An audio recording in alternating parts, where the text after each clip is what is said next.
नमस्कार, प्रणाम, हर हर महादेव, जय शिव काशी। चलिए जानते हैं गंगा दशहरा कब है। गंगा दशहरा ज्येष्ठ माह के शुक्ल पक्ष को 10वीं तिथि को मनाई जाती है। सबसे प्रथम आप लोग यह जान लीजिए। शुभ मुहूर्त भी आपको मैं इसी वीडियो में बताऊंगी, तो ध्यान से सुनिएगा। सबसे पहले गंगा दशहरा है आपका 16 जून 2024 को।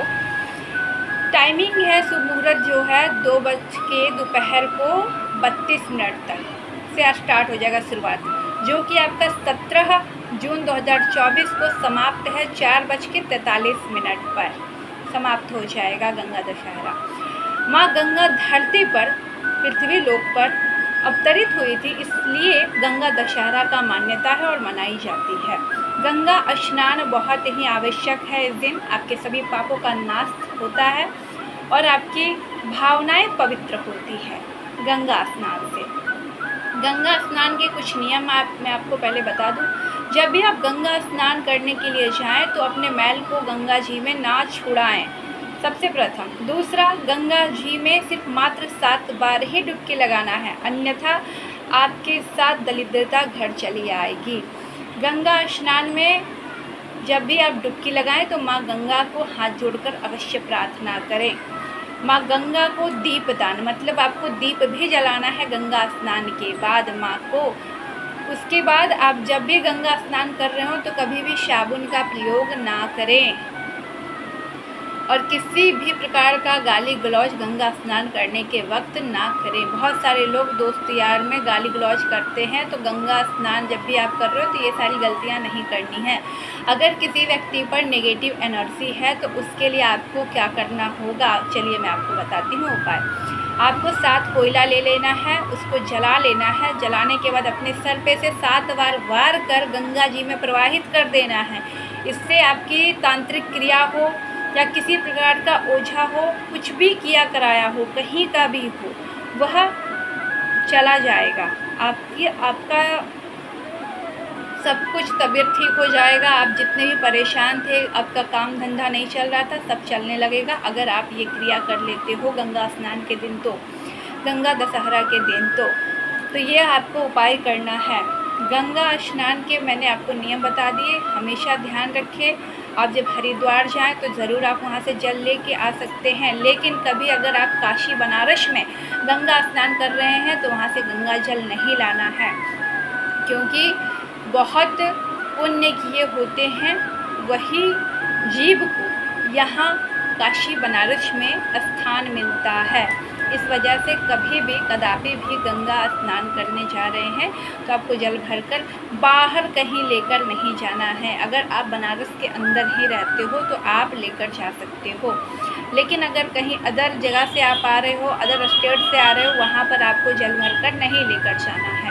मैं पहले भी आपको एक वीडियो में बताई थी, इस वीडियो में भी आपको बता रही हूँ। इन सब गलतियों से आपको बचना है। गंगा स्नान करने के बाद आपको हाथ जोड़ के गंगा माँ से प्रार्थना करनी है, और जहाँ भी जाए तो गंगा जी के स्नान पर गंदगी ना फैलाएं, किसी प्रकार का कूड़ा कचरा ना फैलाएं। गंगा जी में नहाने के जब भी आप नहा रहे हो तो साबुन का प्रयोग ना करें। ये कुछ नियम है जो आपको करना आवश्यकता है।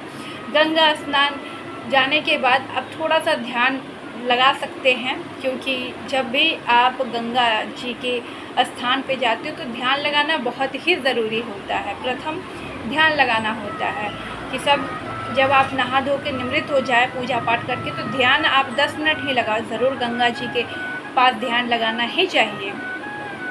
माँ गंगा हमें ये सिखाती हैं कि वह स्वर्ग लोक से पृथ्वी लोक तक आ सकती है, और माँ गंगा यहाँ आकर हम सभी को पवित्र करती हैं। गंगा जी का पानी वर्षों वर्षों तक नहीं खराब होता। उसमें आपने देखा होगा बहुत सारे लोग गंदगी फैलाते हैं, उसके बाद भी नहीं, गंगा जी का पानी खराब नहीं होता। तो बहुत ही सीखने की ज़रूरत है कि अगर आप सभी लोग से परेशान हैं, कितनी भी परेशानियों से घिरे हैं, लेकिन हर चीज़ का सल्यूशन होता है। आपको कोई कितना भी तकलीफ़ दे रहा हो तो उससे आप बाहर आ सकते हो। माँ गंगा हमें सिखाती हैं। आपके चारों तरफ गंदगी हो, फिर भी आप अपने आप में अगर सक्षम हो तो आपको कोई गंदा नहीं कर सकता। चाहे आप कितने भी बैकग्राउंड में हो, कितने भी वहाँ पे लोग खराब हों, अगर आपके पास दृढ़ निश्चय है तो आप भी माँ गंगा के जैसा पवित्र है। माँ गंगा अनेक रोगों का नाश करती है, अनेक लोगों का पाप को धुलती है। माँ गंगा बहुत ही पवित्र है। तो माँ गंगा के लिए आप लोग गंगा दशहरा पर अवश्य ही गंगा जी स्नान करने जाइएगा। अगर जो व्यक्ति नहीं जा सकता है वो अपने घर में ही गंगा जल में गुलाब जल मिलाकर नहा सकते हैं, या तो हल्दी एक चुटकी मिलाकर नहा सकते हैं, चंदन का पाउडर मिला के नहा सकते हैं, इत्र मिलाकर नहा सकते हैं। आप लोग ज़रूर स्नान कीजिएगा। और माँ गंगा दशहरा पर आप लोग जब भी घाट पर जाइएगा, जहाँ पर भी जाइएगा, गंदगी बिल्कुल भी ना फैलाइएगा। अगर माँ गंगा को पवित्र देखना चाहते हैं तो बहुत सारे लोगों को मैंने देखा है कि गंगा स्नान जहाँ पर भी करने जाते हैं बहुत गंदगी फैलाते हैं, अपने मैल तक को छुड़ाने लगते हैं। तो आपके बिल्कुल भी ऐसा गलती नहीं करना है आपको।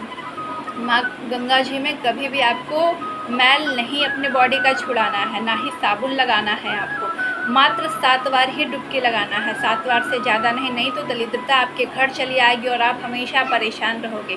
गंगा स्नान के बाद आप 10 रुपया, 1 रुपया, 2 रुपया जो आपसे हो वहाँ के गरीबों को अवश्य दीजिएगा, दान पुण्य अवश्य कीजिएगा। गंगा स्नान का बहुत बड़ा महत्व है। हर हर महादेव, जय शिव काशी।